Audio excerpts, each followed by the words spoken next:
Hello student, एक बार फिर से केमिस्ट्री की क्लास में आपका स्वागत है। मैं महेंद्र रघुवंशी। आज हम पढ़ने वाले हैं बायोकेमिस्ट्री का लेक्चर नंबर 7। लेक्चर नंबर 7 में हम मेनली अभी तक जो हम देखते आए हैं वो देख लिया है। इसके पहले हमने देख लिया है कार्बोहाइड्रेट कंप्लीट हो गया अपना, कार्बोहाइड्रेट का क्लासिफिकेशन कंप्लीट हो गया, उसके टेस्ट वगैरह सारी चीज़ें हमने देख ली। अमीनो एसिड हमने देख लिए थे, अमीनो एसिड क्या होते हैं, टाइप्स ऑफ अमीनो एसिड देख लिए थे। इसके बाद नेक्स्ट हमने बात कर ली है काय की अमीनो एसिड के बाद प्रोटीन की बात कर ली, प्रोटीन के टाइप्स देख लिए थे, प्रोटीन के टाइप्स क्या होते हैं। फिर इसके बाद हमने बात कर ली प्रोटीन के टेस्ट और उससे रिलेटेड फिर कल हमने कुछ क्वेश्चन देख लिए थे प्रीवियस लेक्चर में।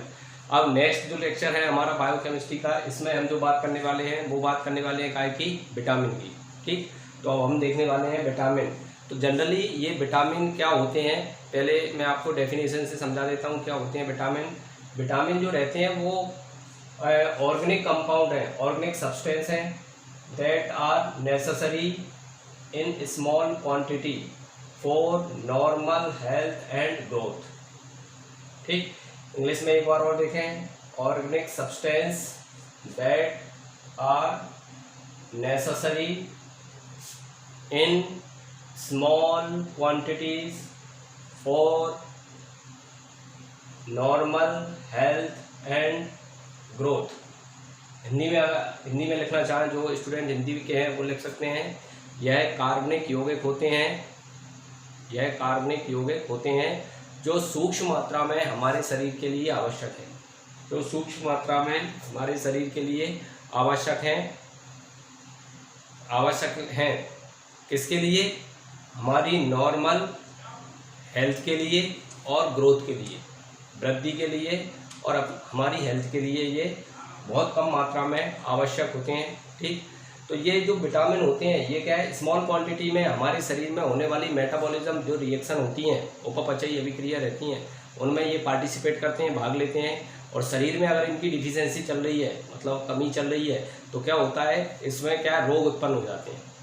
ठीक, तो डिफिशियंसी सिंड्रोम या अभाव रोग हम इनको बोल सकते हैं। तो ये स्मॉल क्वांटिटी में आवश्यक रहते हैं, शरीर में मेटाबॉलिज्म जो रिएक्शन रहती हैं उनमें ये पार्टिसिपेट करते हैं। ठीक, भाग लेते हैं और कमी चल रही है तो क्या हो जाएगा, डिफिशियंसी हो जाएगी। हमारा शरीर विटामिन का फॉर्मेशन नहीं कर सकता है, विटामिन का निर्माण हमारा शरीर नहीं करता है। ये हम किस पे डिपेंडेंट रहते हैं विटामिन के लिए? हम डिपेंडेंट हैं किन पर?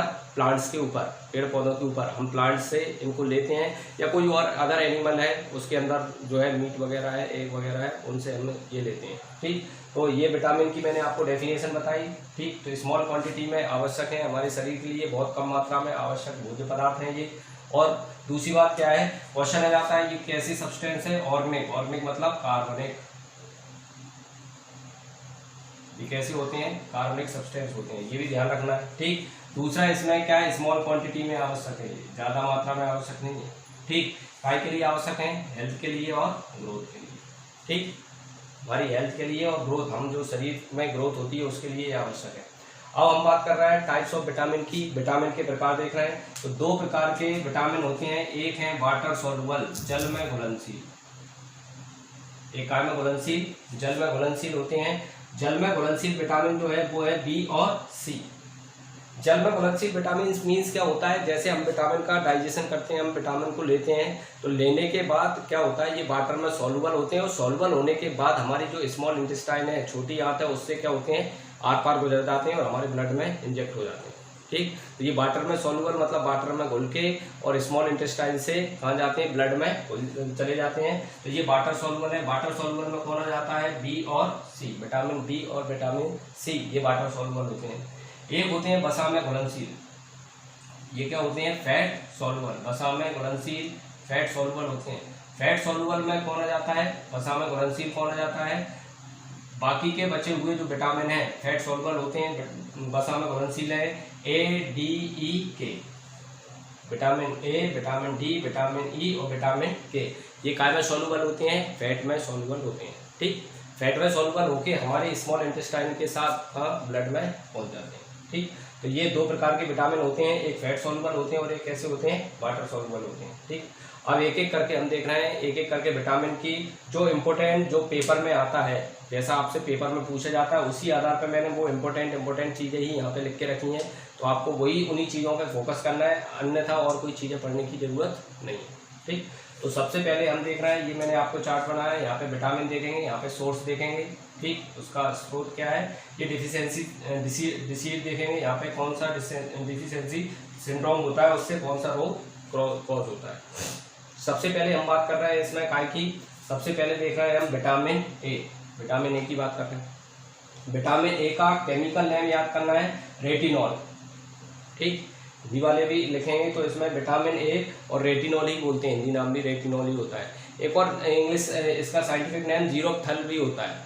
ठीक, तो आप चाहें तो वो जीरोप्थल भी लिख सकते हैं। तो ये क्या होता है, विटामिन ए और रेटिनॉल। इसके जो सोर्स हैं ये कहाँ से मिल सकता है हमें, तो मिल्क से मिल सकता है, ये दूध से मिल सकता है। ठीक, कॉड लीवर ऑयल से मिल सकता है। कॉड लीवर ऑयल जो होता है मछली के लीवर का तेल होता है। छोटे बच्चे जो रहते हैं उनको जब वो जन्म होता है उनका, तो 1-2 महीने बाद उनको एक विटामिन ए का वो दिया जाता है, कॉड लीवर ऑयल रहता है उसमें। ठीक, एक सारप दी जाती है, कैरेट में पाया जाता है, गाजर में पाया जाता है, एग में पाया जाता है। ठीक, तो ये विटामिन ए के सोर्स हैं, इनसे हम ले सकते हैं। अच्छा, इसकी कमी में अगर आपने विटामिन ए नहीं लिया है तो इसकी कमी में होने वाला जो सिंड्रोम है वो है नाइट ब्लाइंडनेस या जीरोप्थेल्मिया बोलते हैं इसको। हिंदी में बोलेंगे इसको रतौंधी। जीरोप्थेल्मिया, रात को दिखाई नहीं देती है। और इसमें क्या होता है, हमारी आंखों की जो कॉर्निया रहती है वो ड्राई हो जाती है। ठीक, आंखों की जो कॉर्निया होती है वो कैसी हो जाती है, ड्राई हो जाती है, शुष्क हो जाती है, सूख जाती है, जिसके कारण हमें रात को दिखाई नहीं देता है। ठीक, तो विटामिन ए में आपको क्या याद करना है, विटामिन ए में याद करना है आपको विटामिन ए, रेटिनॉल। और विटामिन ए जो रहेगा उसमें क्या आ जाता है, मिल्क में पाया जाता है, कॉड लीवर ऑयल में पाया जाता है, और किस में पाया जाता है, कैरेट में, गाजर में। और लाइट ब्लाइंडनेस, रतौंधी नाम का रोग इससे हो जाता है, जीरोप्थेल्मिया भी इसे कहते हैं। ठीक, तो ये विटामिन ए हो गया। विटामिन ए के बाद हम बी कॉम्प्लेक्स देख रहे हैं। बी कॉम्प्लेक्स में बहुत सारे होते हैं, लेकिन जो इंपॉर्टेंट है वही मैं बात करूंगा, अपन वही वाली बात करने वाले हैं। तो इसमें जो इम्पोर्टेंट विटामिन है बी जो रहता है उसमें विटामिन B1। विटामिन B1 का नाम होता है थायमीन होता है। विटामिन B1 क्या होता है, थायमीन। विटामिन B1 जो मिलता है हमें काय से मिलता है, ईस्ट जो रहता है, फंगस बैक्टीरिया रहता है उससे मिलता है, एग से मिलता है, और ग्रीन काय से मिलता है, वेजिटेबल से मिलता है। ठीक, तो काय से मिलता है, ईस्ट से मिलता है, ईस्ट फंगस से मिलता है, एग अंडे से मिलता है, ग्रीन वेजिटेबल से मिलता है, और हरी सब्जियों से मिलता है विटामिन B1। इसकी कमी में होने वाला रोग है वेरी वेरी रोग। ठीक, वेरी वेरी रोग बोलते हैं, हिंदी में भी इसको वेरी वेरी बोलते हैं। और ये काय की सिंड्रोम है, नर्वस सिस्टम का सिंड्रोम है। ठीक, ये तंत्र का रोग है, जिसमें क्या होता है, सेंसेशन थोड़े खत्म हो जाते हैं, ऐसा रोग होता है, ये वेरी वेरी रोग इसको बोलते हैं। ठीक, तो ये विटामिन B1 थायमीन जिसको बोला जाता है, किसमें होता है, ये ईस्ट बैक्टीरिया में पाया जाता है, एग में पाया जाता है, ग्रीन वेजिटेबल में पाया जाता है, और वेरी वेरी इसकी कमी में होने वाला रोग है। अगला जो है वो है विटामिन B2। ठीक, इसका नाम होता है राइबोफ्लेविन। विटामिन B2 राइबोफ्लेविन इसका नाम होता है विटामिन B2 का। ठीक, ये किस में पाया जाता है, मिल्क में पाया जाएगा, मीट में पाया जाएगा, ईस्ट में पाया जाएगा, ग्रीन वेजिटेबल में पाया जाएगा। मतलब लगभग विटामिन B1 और विटामिन B2 एक ही सोर्स है, अप्रोक्सीमेटली सभी के सोर्स, दोनों के सोर्स एक ही है। ठीक, इसकी कमी में होने वाला रोग है चिलोसिस। चिलोसिस जो रहता है वो क्या होता है, हमारे हाथ पैर की जो स्किन रहती है, मेनली कहाँ की, लिप्स के पास की जो स्किन वगैरह रहती है वो क्या हो जाती है, क्रैक हो जाती है। ठीक, उसमें दरारें पड़ जाती हैं, उसे हम क्या बोलते हैं, चिलोसिस बोलते हैं। ठीक, तो ये क्या है, विटामिन की आपने बात की है, विटामिन क्या होता है उसकी डेफिनेशन आपने देखी, और पेपर में जाता है कि वाटर सॉल्युबल कौन सा है, फैट सॉल्युबल कौन सा है, ये आपने देख लिया, और 3 विटामिन आपने देख लिए। तो इनके एक बार अच्छे से नाम आपको याद करें। विटामिन ए जो रहता है retinol, vitamin B1 thiamine, vitamin B2 riboflavin, ये केमिकल इनके नेम। आप इनको अच्छे से नोट डाउन करें। ठीक, प्रॉपर नोट्स बनाएं, और आगे के हम फिर विटामिन की बात करते हैं।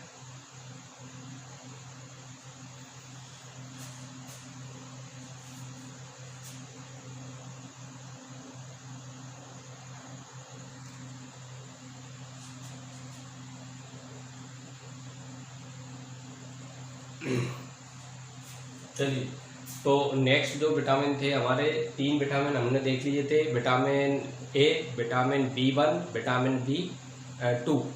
नेक्स्ट जो विटामिन है हमारा, विटामिन बी कॉम्प्लेक्स में ही चल रहे हैं हम, विटामिन B6, इसका नाम है पायरिडॉक्सिन। केमिकल नेम याद करना है, पायरिडॉक्सिन, विटामिन B6, काय में पाया जाता है, राइस में पाया जाता है, चावल में पाया जाता है, ईस्ट में पाया जाता है, मीट में पाया जाता है, मीट मतलब मांस में पाया जाता है, मेज में पाया जाता है मतलब ज्वार में पाया जाता है। ठीक, कमी में होने वाला जो रोग है डिफिशियंसी सिंड्रोम है। वैसे तो और भी होते हैं लेकिन एक जो मेन डिफिशियंसी सिंड्रोम इसका जो है वो है एनीमिया, रक्त की क्या हो जाती है, कमी हो जाती है।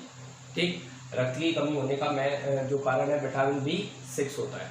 ठीक, इसके बाद अगला है विटामिन B6 के बाद अगला आता है विटामिन B12 आता है। ठीक, विटामिन B12 का केमिकल नेम है साइनोकोबालामीन। विटामिन B12 नेम है साइनोकोबालामीन। इसमें एक मेटल पाया जाता है जिसका नाम होता है कोबाल्ट। कोबाल्ट मेटल पाया जाता है, कभी कभी पेपर में आ जाता है। ठीक, तो कोबाल्ट मेटल किसमें मिलेगा आपको, विटामिन B12 में। इसे बोलते हैं साइनोकोबालामीन। मेनली ये काय में पाया जाता है, एक तो मिल्क में पाया जाता है, लीवर में पाया जाता है, एनिमल की जो लीवर रहता है उसमें पाया जाता है, एग में पाया जाता है, अंडे में पाया जाता है, और ये किडनी में पाया जाता है। एनिमल की जो किडनी वगैरह रहती है उनमें भी पाया जाता है विटामिन B12। कमी में होने वाला रोग है एनीमिया। इसमें भी क्या होता है, एनीमिया रहता है। एक्चुअल में इसमें जो एनीमिया रहता है वो पर्नीशियस एनीमिया रहता है। पर्नीशियस एनीमिया का मतलब ये होता है, जो बायो के स्टूडेंट हैं उनको पता होगा कि जब आरबीसी का डेवलपमेंट होता है, आरबीसी का निर्माण होता है हमारी बोन में, तो वहाँ पे क्या है, बीच में किसकी आवश्यकता पड़ती है, विटामिन B12 की आवश्यकता पड़ती है। ठीक, ये विटामिन B12 यूज होता है, और अगर विटामिन B12 नहीं है तो फिर क्या हो जाएगा, आरबीसी जो रहती है वो कैसी, एडल्ट नहीं हो पाती, परिपक्व आरबीसी नहीं हो पाती हैं। ठीक, बच्चे ही जैसी रह जाती है तो वो इतनी ज़्यादा यूजफुल नहीं रहती हैं। तो ऐसी कंडीशन को भी हम क्या कहते हैं, एनीमिया कहते हैं, इसे पर्नीशियस एनीमिया कहते हैं। ठीक, तो ये विटामिन बी कॉम्प्लेक्स में और भी विटामिन B5 भी होता है, विटामिन B3 भी होता है। ठीक, विटामिन H भी होता है। ठीक, वही विटामिन बी में ही आता है। लेकिन जो मेन विटामिन है जिनसे क्वेश्चन आते हैं वो मैंने आपको बता दिए। बाकी आपको जो नोट्स मिलेंगे उसमें सारे दिए होंगे, आप चाहें तो उनको पढ़ सकते हैं। इनके केमिकल फार्मूले भी दिए होंगे और डिफिशियंसी सिंड्रोम भी ज़्यादा दिए होंगे, लेकिन आपको उतना पढ़ना है जितना आपको याद रहे। ठीक, तो अपन ज़्यादा पढ़ने में वो नहीं कर रहे हैं, आपको उतना ही पढ़ना है, सिलेक्टिव पढ़ना है। ठीक, अगला है विटामिन C। नेक्स्ट अपना जो विटामिन है विटामिन C, इसको बोलते हैं एस्कॉर्बिक एसिड। विटामिन C ज़्यादा इंपॉर्टेंट है, पेपर में ज़्यादातर क्वेश्चन आते हैं विटामिन C से। एस्कॉर्बिक एसिड बोलते हैं सभी सिट्रस जो फ्रूट्स रहते हैं, सभी खट्टे फल जो रहते हैं जिनमें खटाई रहती है, खट्टे फल रहते हैं मेनली, उनमें पाया जाता है। सिट्रस फैमिली में पाया जाता है, आंवला में पाया जाता है ये। ठीक, ऑरेंज में पाया जाता है ये, लेमन में पाया जाता है। ठीक, संतरे में पाया जाता है, नींबू में पाया जाता है, आंवले में पाया जाता है, चेरी वगैरह रहती है उसमें भी पाया जाता है। इसकी मात्रा बहुत ज़्यादा पाई जाती है चेरी वगैरह। ठीक, आंवले में पाई जाती है। विटामिन C होता है। इसकी कमी में जो होने वाला रोग है वो क्या है, स्कर्वी है, स्कर्वी। ठीक, ये इसीलिए इसको एंटी स्कर्विक भी विटामिन C को कह सकते हैं। स्कर्वी में क्या होता है, जो अपने कम रहते हैं, मसूड़े रहते हैं, उनसे क्या आता है, ये ब्लीडिंग होने लगती है, उनसे खून आने लगता है स्कर्वी में। ठीक, अच्छा, यही वो विटामिन C होता है जो क्या करता है, हमारे इम्यूनिटी सिस्टम को क्या करता है, स्ट्रॉन्ग करता है। इसीलिए हम क्या है, ज़्यादातर सिट्रस प्लांट हम लेते हैं तो हमारी जो इम्यूनिटी सिस्टम है, हमारे शरीर का जो रक्षा तंत्र है वो मजबूत होता है। कैसे, विटामिन C से मतलब मीन्स जो आंवला वगैरह है, ऑरेंज वगैरह है, लेमन है, तो इससे क्या होता है, हमारे शरीर में इम्यूनिटी पावर भी बढ़ती है। ये भी अपने को याद रखना है। ठीक, विटामिन C हो गया। विटामिन C के बाद अगला जो विटामिन आता है उसका नाम है विटामिन D। विटामिन D इसको अर्गो कैल्सीफेरॉल या कैल्सीफेरॉल भी कहते हैं। ठीक, अर्गो कैल्सीफेरॉल या फिर कैल्सीफेरॉल, विटामिन D को। विटामिन D के वैसे तो बहुत सारे क्या है सोर्स है, कॉड लीवर ऑयल में होता है, मिल्क में होता है, एग में होता है, फिश में होता है। लेकिन मेनली जो क्वेश्चन पूछा जाता है विटामिन D के ऊपर, इसका जो सोर्स होता है वो होता है सनलाइट, सूर्य प्रकाश। ठीक, एक्चुअल में सूर्य प्रकाश से भी विटामिन D नहीं मिलता। हमारी जो शरीर की कोशिकाएं रहती हैं, हमारी शरीर की जो फैट सेल्स रहती हैं स्किन में जो पाई जाती हैं, वो क्या करती हैं, विटामिन D के प्रेजेंस, ये सनलाइट के प्रेजेंस में, यूवी लाइट के प्रेजेंस में, सनलाइट के प्रेजेंस में विटामिन D का सिंथेसिस करती हैं स्वयं ही। ठीक, तो कहने को हम बोल देते हैं, कोई पूछे कि विटामिन D का सोर्स क्या है तो सनलाइट हम बता सकते हैं। ठीक, इसकी कमी में जो होने वाला रोग है उसको बोलते हैं रिकेट्स। ठीक, हिंदी में क्या बोलते हैं इसको, सूखा रोग बोला जाता है। रिकेट्स या सूखा रोग या एस्ट्रोमेगेलिया भी कह सकते हैं इसको। ठीक, सूखा रोग, रिकेट्स या एस्ट्रोमेगेलिया, ये मेनली क्या है, चाइल्ड जो रहते हैं, बच्चे जो रहते हैं, उनका क्या है, उनमें होने वाला ये रोग है। इसकी अगर कमी चल रही है, ठीक, विटामिन D की कमी चल रही है, तो उनकी जो हड्डियाँ रहती हैं वो कैसी होती हैं, लचीली हो जाती हैं। ठीक, एकदम सॉफ्ट हड्डियाँ रहती हैं, वैसे तो बच्चों की सॉफ्टी हड्डियाँ रहती हैं, ठीक, धीरे धीरे जैसे जैसे एज बढ़ती है तो कैसी होती जाती हैं, स्ट्रॉन्ग होती जाती हैं और लास्ट में ब्रिटल हो जाती हैं, भंगुर हो जाती हैं, ठीक। तो विटामिन डी लेना क्यों जरूरी है, क्योंकि इससे हड्डियाँ क्या होती हैं, बोन्स जो रहती हैं वो स्ट्रॉन्ग होती हैं, इसलिए विटामिन डी लेते हैं, इसलिए बच्चों को क्या है धूप में रखा जाता है, ठीक। चलिए अब इसके बाद अगला जो विटामिन है वो है विटामिन डी। विटामिन डी जो है वो उसको टोकोफेरॉल भी कहते हैं। विटामिन ई को क्या बोला जाता है, विटामिन ई टोकोफेरॉल। इसे एंटी स्टेरिलिटी विटामिन भी कहते हैं। विटामिन ई जो रहता है वो एंटी स्टेरिलिटी विटामिन होता है, टोकोफेरॉल इसको बोला जाता है, या एंटी स्टेरिलिटी प्रतिबांझता विटामिन, ठीक, क्या बोला जाता है, विटामिन ई या प्रतिबांझता विटामिन कहा जाता है। मेनली ये किसमें, एग में और मिल्क में तो पाया जाता है। कॉटन सीड जो रहता है, वीट वगैरह रहता है, इसके जर्मिनेटेड सीड जो रहते हैं हम उनको उगा के रखते हैं, उनमें मेनली ये पाया जाता है, ठीक। विटामिन ई, इसकी कमी में होने वाला रोग है स्टेरिलिटी आ जाती है, बांझता आ जाती है, ठीक, मीन्स बच्चे पैदा करने की जो क्षमता रहती है वो खत्म हो जाती है, ठीक। सेक्सुअल जो रिप्रोडक्शन पावर रहती है वो क्या हो जाती है, डिस्ट्रॉय हो जाती है। इसमें आपको घबराने की जरूरत नहीं है, ये अपने में इससे आज तक ह्यूमन में, मानव में विटामिन ई से कोई सिंड्रोम नहीं देखा गया है। मेनली ये जो स्टेरिलिटी है, ये बाधिता है जो छोटे चूहे वगैरह, माइस वगैरह रहते हैं उनमें ये रोग देखा गया है, ठीक। तो आपको घबराने की जरूरत नहीं है, ठीक। ये विटामिन ई हो गया टोकोफेरॉल। टोकोफेरॉल के बाद नेक्स्ट आता है विटामिन ई के बाद नेक्स्ट आता है विटामिन के। विटामिन के है फाइलोक्विनोल। विटामिन के क्या होता है, फाइलोक्विनोल होता है। फाइलोक्विनोल जो रहता है वो मेनली पाया जाता है जो पत्तेदार जो सब्जियां जैसे कॉलीफ्लावर हो गया, गाजर वगैरह, कैरेट्स में भी पाया जाता है विटामिन के, फाइलोक्विनोल। इसकी कमी में जो होने वाला रोग है वो रोग होता है ब्लड क्लॉटिंग, क्या हो जाती है, डिले हो जाती है, रक्त का थक्का बनने में क्या होती है, देरी। सामान्यतः क्या होता है, हमको जब कहीं पे भी चोट लगती है, हमारी आर्टरी डैमेज होती है तो ब्लड क्लॉटिंग हो जाती है।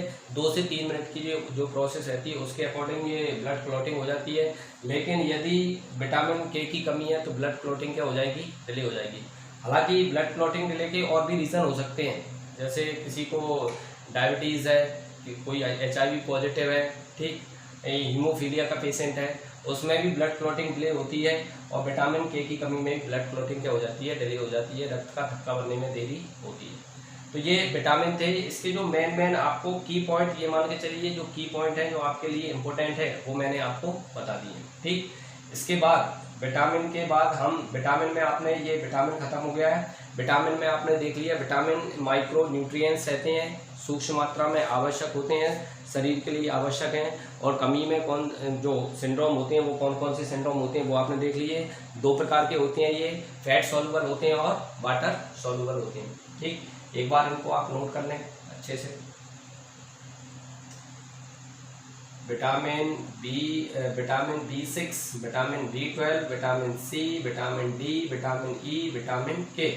तो ये आपके क्या हो गए, टोटल विटामिन हो गए। और इसके आपने की पॉइंट पढ़े हैं। ये इतना आपको जो लिखा है ये तो आपको बिल्कुल याद करना ही है, ठीक। इतना तो आपको पूरा याद होने चाहिए। और ज़्यादातर क्वेश्चन इनसे ही आते हैं, विटामिन में जो क्वेश्चन आ जाते हैं वो इनसे ही आ जाते हैं। मेनली विटामिन C और D के ऊपर ज़्यादातर क्वेश्चन आ रहे हैं आजकल, ठीक। इसके बाद हमारी जो बायोकेमिस्ट्री है उसमें अगला जो टॉपिक है वो है न्यूक्लिक एसिड।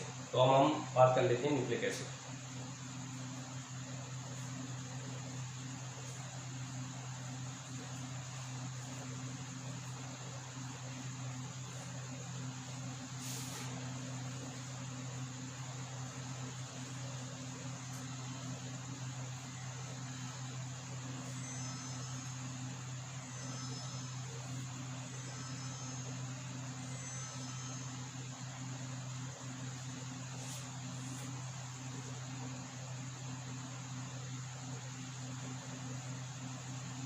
चलिए अगली जो हेडिंग है हमारी वो है न्यूक्लिक एसिड।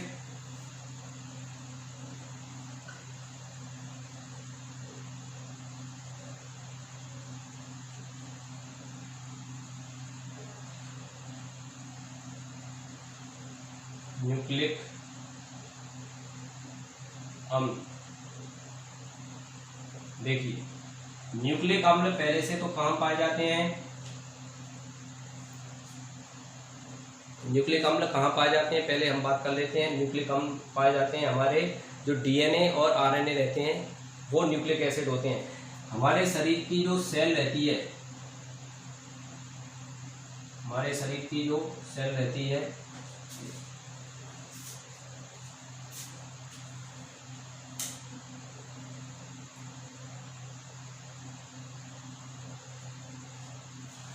हमारी जो सेल रहती है, सेल्स पाई जाती है हमारे पास, जो प्रत्येक सेल है, चाहे एनिमल सेल हो चाहे प्लांट सेल हो, ये मान लो सेल है, सेल के अंदर ये होता है न्यूक्लियस, और न्यूक्लियस में ये क्या पाए जाते हैं, क्रोमोसोम।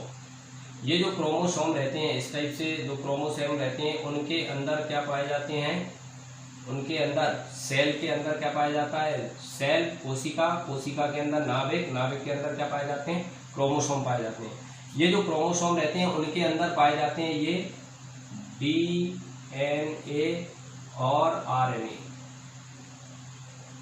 ये डीएनए और आरएनए जो रहते हैं उनको ही हम बोलते हैं न्यूक्लिक एसिड। ठीक, अब ये न्यूक्लिक एसिड जो रहते हैं इसमें जो पॉइंट पॉइंट दिखते हैं आपको, ठीक, ये न्यूक्लिक एसिड काय से मिलकर बने होते हैं, ये होती हैं, इसमें मैं इसकी जो डेफिनेशन है वो क्या है, नंबर 1 सबसे पहले ये क्या होते हैं, पॉलीमर, पॉलीमर्स ऑफ न्यूक्लियोटाइड।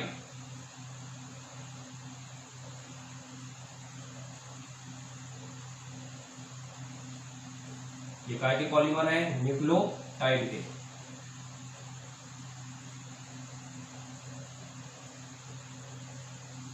काय के पॉलीमर है, ये न्यूक्लियोटाइड के पॉलीमर होते हैं। ठीक, ये पॉलीमर है, पॉलीमर ऑफ न्यूक्लियोटाइड।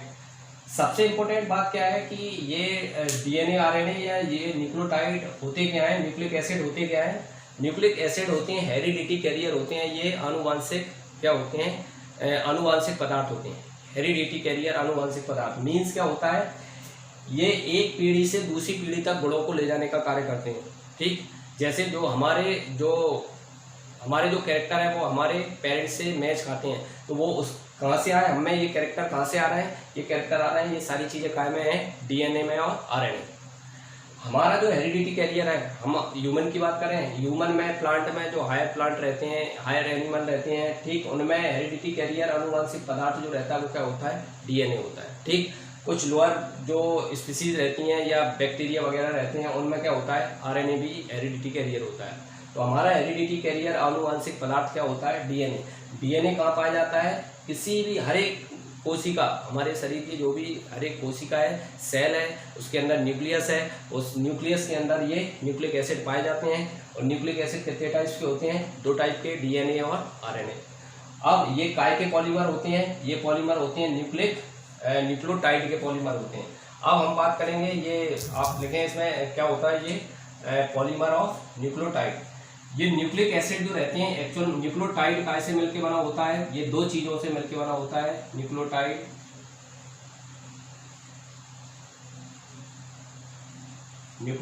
बराबर होता है, ये 3 चीजों से मिलकर बना होता है, B + S और P।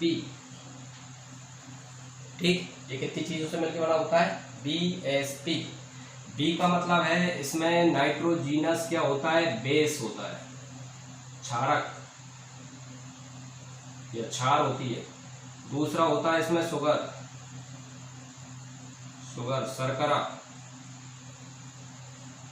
शर्करा होता है, और एक होता है फॉस्फेट। एक क्या पाया जाता है, फॉस्फेट या फास्फोरिक एसिड। इन तीनों से मिलके क्या बनता है, न्यूक्लियोटाइड बनता है। ठीक, तो ये क्या होती है, न्यूक्लिक एसिड जो रहते हैं वो पॉलीमर ऑफ न्यूक्लियोटाइड होते हैं। न्यूक्लियोटाइड खुद काय से मिलके बनते हैं, न्यूक्लियोटाइड मिलके बनते हैं, B4 base, S4 sugar, P4 phosphate या फास्फोरिक एसिड होता है इसमें।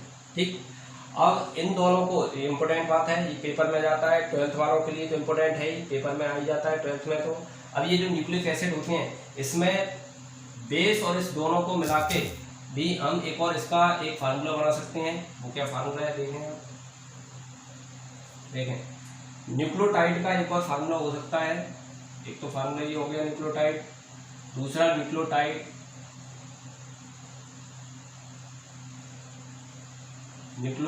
इक्वल टू हो जाता है nucleoside nucleoside plus phosphate, nucleoside plus phosphate, इसको भी अपन न्यूक्लियोटाइड कहते हैं। ये न्यूक्लियोसाइड में क्या छुपा हुआ है, न्यूक्लियोसाइड में छुपा है बेस प्लस शुगर, ये न्यूक्लियोसाइड होता है। तो न्यूक्लियोसाइड इक्वल टू क्या होता है, न्यूक्लियोसाइड बराबर होता है इसमें क्या, न्यूक्लियोसाइड बराबर क्या होता है, न्यूक्लियोसाइड होते हैं इसमें एक बेस और एक शुगर, बेस और शुगर दोनों को मिला के न्यूक्लियोसाइड बोलते हैं, ठीक। और ये न्यूक्लियोटाइड होता है, ठीक। ये न्यूक्लियोसाइड,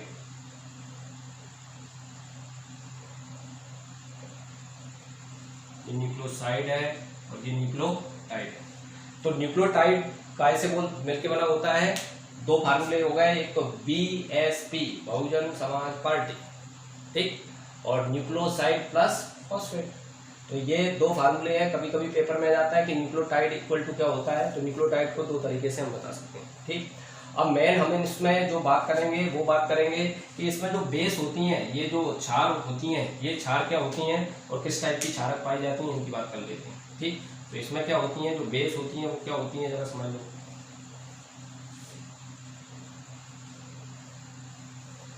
इनमें जो बेस पाई जाती हैं वो क्या है, क्षारक जो होती हैं वो दो प्रकार की होती हैं, बेस क्षारक दो प्रकार की होती हैं इसमें। एक तो होती है प्यूरीन,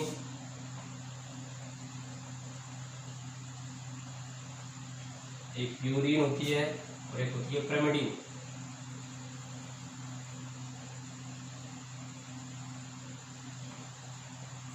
pyrimidine, ठीक। प्यूरीन जो रहती है ये भी दो प्रकार की होती है, इसमें भी दो प्रकार की बेस होती है प्यूरीन में, ठीक। नंबर एक क्या होती हैं, एडिनिन, एडिनिन, इसको ए से इंडिकेट करेंगे अब। और नंबर 2 जो होती है ग्वानिन, ग्वानिन, इसको हम जी से इंडिकेट करने वाले हैं। तो एक होती है एडिनिन और एक होती है ग्वानिन प्यूरीन में। ये पायरिमिडीन जो रहती है ये 3 टाइप्स की होती है, इसमें 3 टाइप की आती हैं, ठीक। एक आती है इसमें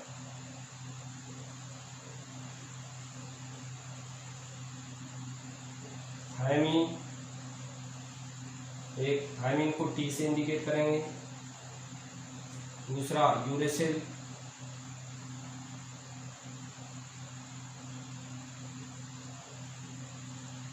यूरेसिल इसको यू से इंडिकेट करेंगे,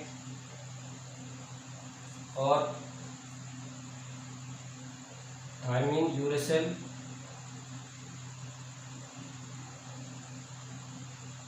और एक आएगी इसमें साइटोसिन, 3rd नंबर साइटोसिन। तो साइटोसिन को सी से इंडिकेट करेंगे, ठीक। तो ये क्या है, ये 2 प्रकार की बेस पाई जाती हैं इसमें। बेस जो रहती हैं वो 2 प्रकार की है, एक प्यूरीन, pyrimidine, ये एडिनिन। प्यूरीन में 2 प्रकार की आती हैं, एडिनिन और ग्वानिन, ये 3 टाइप्स की होती हैं, थायमीन, यूरेसिल और साइटोसिन, ठीक। इनके सिंबल मैंने टी, ये यू, ये सी। अच्छा, कभी कभी क्या क्वेश्चन आ जाता है, ये क्या रहती हैं, हेट्रोसाइक्लिक बाई रिंग होती हैं, इनमें 2 रिंग पाई जाती हैं और हेट्रोसाइक्लिक होती हैं, 2 टाइप की इस टाइप की रिंग होती हैं। आपको याद करने की जरूरत नहीं है, एक आध बार कभी एग्जाम में आया गया है कि बाई रिंग वाली कौन सी होती हैं, तो ये प्यूरीन जो दोनों हैं ये बाई रिंग होती हैं, 2 चक्र वाली होती हैं, इसमें 2 चक्र पाए जाते हैं, जैसे बेंजीन रिंग होते हैं उसमें, और हेट्रोसाइक्लिक होती हैं उनमें, ठीक। हेट्रोसाइक्लिक मतलब बीच में नाइट्रोजन पाया जाता है, ठीक। बाई रिंग और हेट्रोसाइक्लिक, ठीक। ये तीनों कैसी होती हैं, सिंगल रिंग होती हैं, एक रिंग वाली होती हैं, स्ट्रक्चर याद करने की जरूरत नहीं है, एक रिंग वाली होती हैं, और क्या होती हैं, हेट्रोसाइक्लिक होती हैं ये भी। तो इसमें एक सिंगल रिंग वाली होती हैं, एक रिंग वाली होती हैं, एक चक्र वाली होती हैं, इनकी संरचना एक चक्र वाली होती है, और इनकी संरचना कितने चक्र वाली होती है, 2 चक्र वाली होती है। अरे बात सुन, तो ये एक बार आप बेस को जल्दी से देख ले।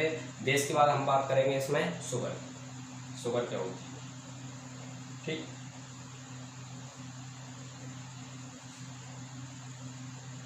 इसमें जो शुगर होती है, अब हम देख लेते हैं कि शुगर क्या होती है। इसमें बेस हो गया, बेस के बाद क्या है, शुगर।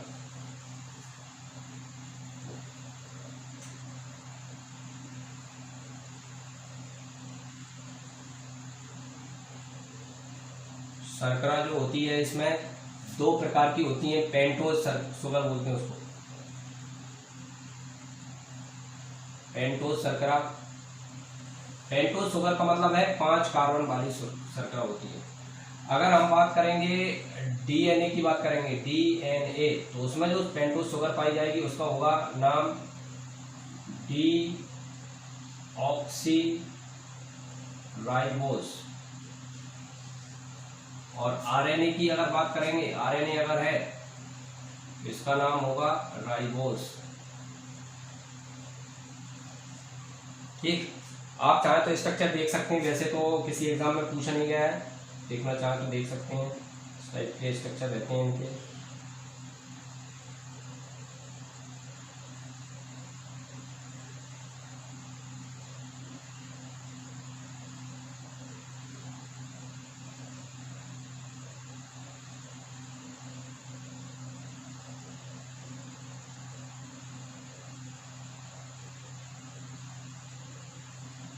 बोलते हैं डीऑक्सी, और इसका फुल फॉर्म आप देख रहे हैं यहाँ पे एच होते हैं, इसका नाम होता है वैसे बीटा डीऑक्सी राइबोज। ठीक, और अगर राइबोज की बात करना चाहें आप, इसका स्ट्रक्चर बनाना चाहें तो वैसे तो ज़्यादा अभी किसी एग्जाम में पूछा नहीं गया है, फिर भी बायोलॉजी वाले अगर बनाना चाहें तो बना सकते हैं।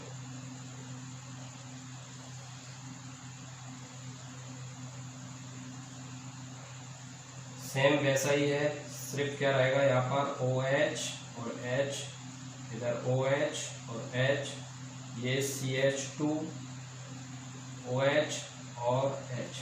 इसको पेंटोज शर्करा क्यों कहते हैं? दोनों पेंटोज ही हैं। पेंटोज क्यों बोलते हैं? क्योंकि एक कार्बन यहाँ पर है, second carbon, third carbon, fourth carbon और ये फिफ्थ कार्बन, 5 कार्बन होते हैं, इसलिए ये राइबोज होती है। राइबोज में ये OH पाया जाता है, इसमें कहाँ, यहाँ पे क्या पाया जाता है? H पाया जाता है। आप चाहे तो इसको नोट कर सकते हैं, या रिंग याद रखना है तो ये रिंग याद कर सकते हैं। ठीक, तो ये क्या हो गया, तो क्या होता है, ये पेंटोज शुगर पाई जाती हैं, तो आपने उसमें बेस क्या होती है ये देख ली। पेंटोज शुगर 2 टाइप्स की होती हैं, एक डीऑक्सी राइबोज पाई जाती हैं और एक राइबोज। इसको पेंटोज शुगर क्यों बोलते हैं? ठीक, क्योंकि इसमें 5 कार्बन होते हैं, इसमें भी और इसमें भी, डीऑक्सी राइबोज में भी और राइबोज में। नेक्स्ट हम देख रहे हैं कि ये जो न्यूक्लिक एसिड होता है उसका भी आप चाहो तो देखो क्या होता है, न्यूक्लियोसाइड, और इसमें DSP जो मैंने बात की थी, आप चाहें तो स्ट्रक्चर ये देख सकते हैं। हमने बोला था न्यूक्लियोटाइड,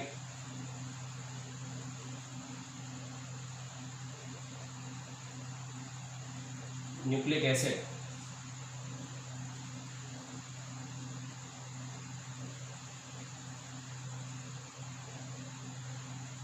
न्यूक्लिक एसिड काय से मिलकर बनता है? B + S और P। तो ये जो शुगर थी एक्चुअल में, ये शुगर क्या रहती है, जो मैंने आपको शुगर बनाई थी, आप उसको ऐसा बना सकते हो,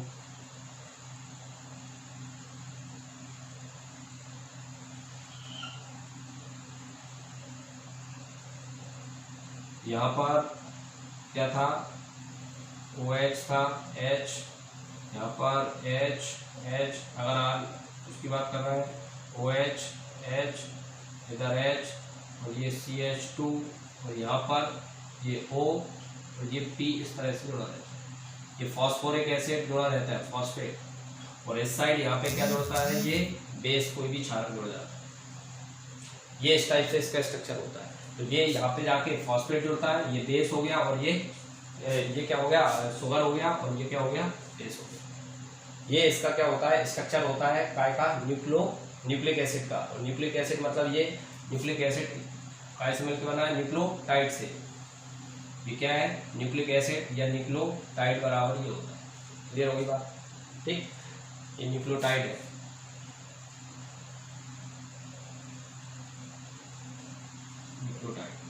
ठीक, तो ये क्या हो गया, आपने ये देख लिया कि न्यूक्लिक एसिड क्या होते हैं, ये हमारे हेरिडिटी कैरियर हैं, हमारे आनुवांशिक पदार्थ होते हैं, और ये न्यूक्लियोटाइड के पॉलीमर होते हैं। इसमें 3 चीज़ें होती हैं, BSP। ठीक, BSP तीनों को मिला के न्यूक्लियोटाइड बोलते हैं, इन दोनों को मिला के न्यूक्लियोसाइड बोलते हैं। बेस 2 प्रकार की देखी, एक प्यूरिन और एक पिरिमिडीन। शुगर कितने टाइप की देखी आपने, शुगर आपने देख ली कितनी, एक पेंटोज शुगर देख ली, डीऑक्सी राइबोज और डीऑक्सी डीऑक्सी राइबोस सॉरी और एक राइबोस। और फॉस्फेट, फॉस्फेट मतलब फॉस्फोरिक एसिड, इस तरह से जुड़े रहते हैं। इसी में न्यूक्लियोटाइड में क्या होता है, ऐसा ही क्रम रहता है, पहले क्या है फॉस्फोरिक एसिड है, फिर शुगर है, फिर बेस है, फिर से ये स्टार्ट चालू हो जाएगा, ये क्रम चालू हो जाता है। इस तरह से ही क्या बनता है, डीएनए और आरएनए का फॉर्मेशन होता जाता है। ठीक, अब हम देख लेते हैं जो कि इंपॉर्टेंट है 12th के हिसाब से भी, difference between DNA and RNA. DNA और आरएनए के डिफरेंस देख लेते हैं।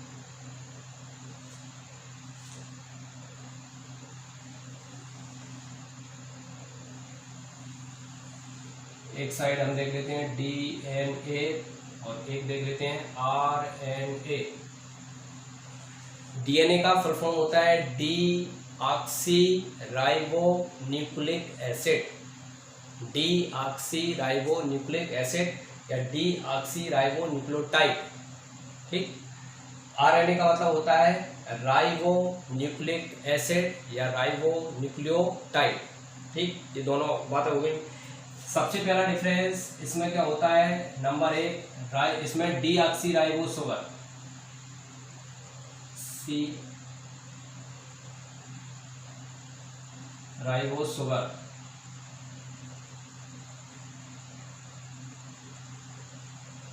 डीऑक्सी राइबोस शुगर, और इधर कौन सी शुगर, राइबोस।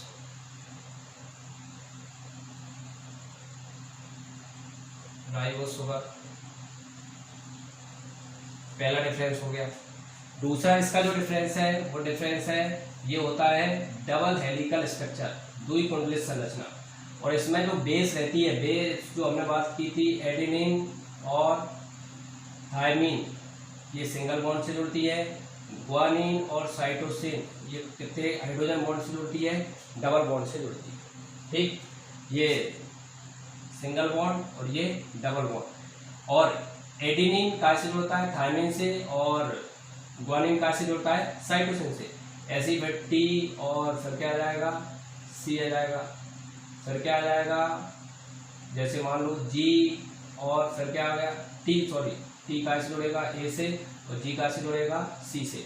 इस तरह से क्रम चलता रहता है। और ये कैसा स्ट्रक्चर होता है, डबल हेलिकल स्ट्रक्चर होता है, द्विकुंडलित संरचना होती है। ठीक, इसमें क्या होती है, सिंगल हेलिकल स्ट्रक्चर है। इसमें क्या आता है, ए आ गया, फिर जी आ गया, ठीक, फिर सी आ गया, फिर यू आ गया। इस तरह की इसकी स्ट्रक्चर होती है, सिंगल हेलिकल स्ट्रक्चर होता है। दूसरी बात हो गई। तीसरी बात इसमें है कि इसमें यूरेसिल,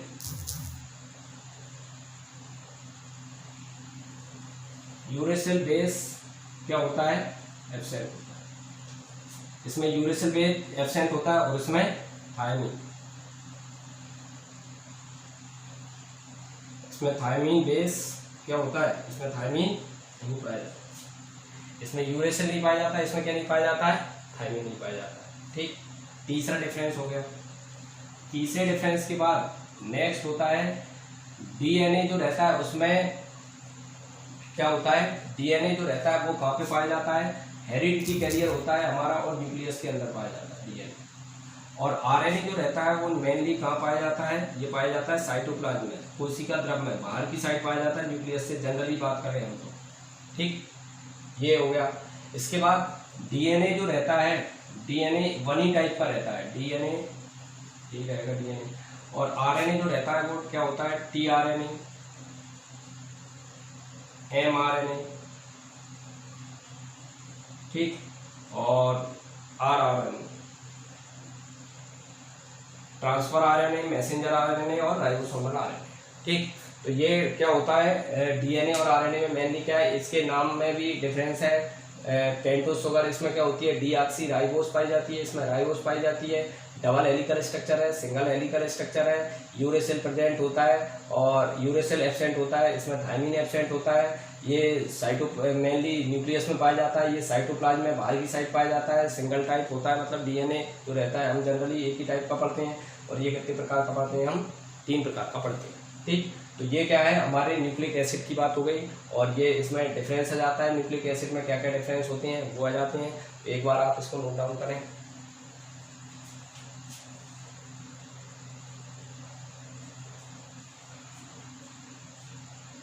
ठीक, तो आज हमने जो बात करी है वो काय की बात कर ली, एक बार आप देख लें। नंबर 1 आपने बात कर ली है, न्यूक्लिक एसिड की बात कर ली है। इसमें टोटल न्यूक्लिक एसिड क्या होते हैं, न्यूक्लियोटाइड के पॉलीमर होते हैं, ये हमने देख लिया। ठीक, इसके बाद हमने बात कर ली 2 प्रकार के न्यूक्लिक एसिड, डीएनए और आरएनए। इसमें बेस क्या होता है, शुगर क्या होता है, फॉस्फोरिक एसिड क्या होता है, ये हमने देख लिया, इंपॉर्टेंट है। और इसके पहले आपने पढ़ लिया है क्या, विटामिन क्या होते हैं, ये आपने पढ़ लिया था। ठीक, विटामिन क्या होते हैं, कितने टाइप्स के विटामिन होते हैं और कौन कौन से हमारे शरीर के लिए आवश्यक हैं, आपको जो बताया गया उनको नोट्स को आप एकदम अच्छे से याद करें, उनको अच्छे से पढ़ें। ठीक, और पढ़ने के बाद उसमें आपको क्या करना है, नोट्स तैयार करना है और जो की पॉइंट मैंने आपको बताए बस उन पे ज़्यादा ध्यान देना है, तो आपकी कंपटीशन की भी तैयारी हो जाएगी और 12th की भी तैयारी हो जाएगी। कल हम इसमें जो बात करने वाले हैं वो ऑयल और फैट की बात करेंगे और हार्मोन्स की बात करेंगे। तो समथिंग कल चैप्टर खत्म हो जाएगा और कुछ इससे रिलेटेड हम क्या देख लेंगे, क्वेश्चन देख लेंगे।